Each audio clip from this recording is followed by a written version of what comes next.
infants and kiddos, right, in the first year or two of life, they're going to be a lot more sensitive because of their immune system. So, I mean, of course, the big thing you have to look at is high quality breast milk, and really got to look at what the mom's consuming.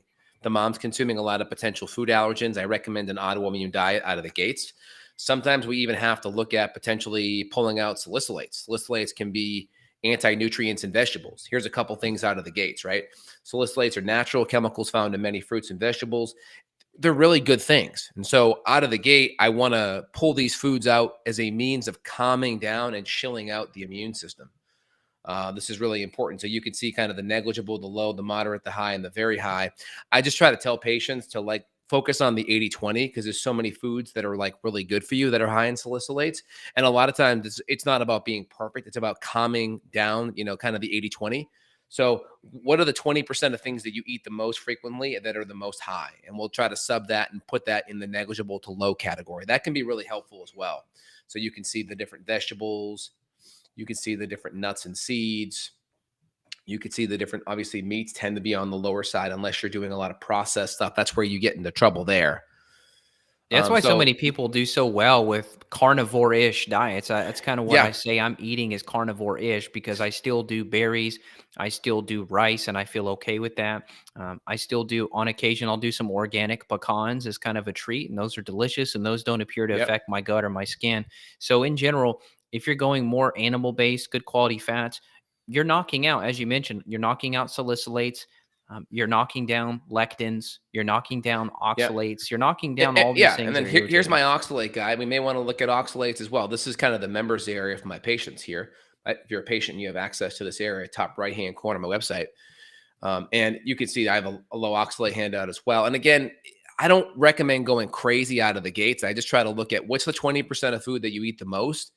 And let's try to cut the high stuff out, right? And then sub that with the lower one out of the gates. That can make a big difference, especially if you have a baby who has a lot of eczema issues. If we can really get a good autoimmune diet, kind of get the oxalates and the salicylates down, that could make a big difference. But like Evan said, we have to look at gut microbiome stuff. We have to look at things you may be getting in contact with in regards to detergents, even essential oils on the skin. Some of these things can be stressful on the body. So we really got to calm all of these things down.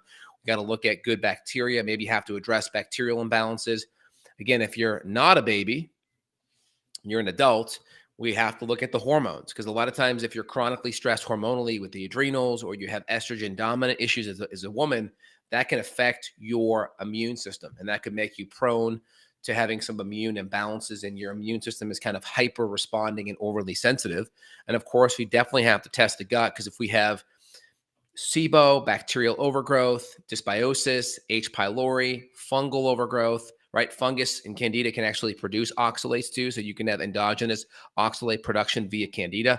These things can stress out your body, thus stressing out your immune system. So really looking at the adrenals, looking at cortisol, looking at the female hormones, estrogen, progesterone dominance, really looking at the gut. Are you able to digest and break things down? Are the anti-nutrients in vegetables a problem? Again, I hate cutting out the anti-nutrients in vegetables if we don't have to because there's a lot of good food there.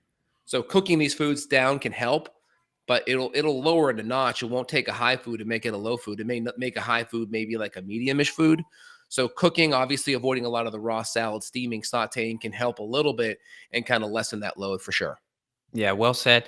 Detox is important, and detox can get screwed up by your gut Hmm. infections. We've talked about this before, but there's a pathway called glucuronidation in the body, and this gets impaired due to bacterial overgrowth. So sometimes we're coming in and fixing the gut, but then we're also trying to upregulate these detox pathways. So that could include specific support for the liver. That may include binders. That may Hmm. include liver gallbladder combinations. Maybe there's some acid and enzymes that we throw in.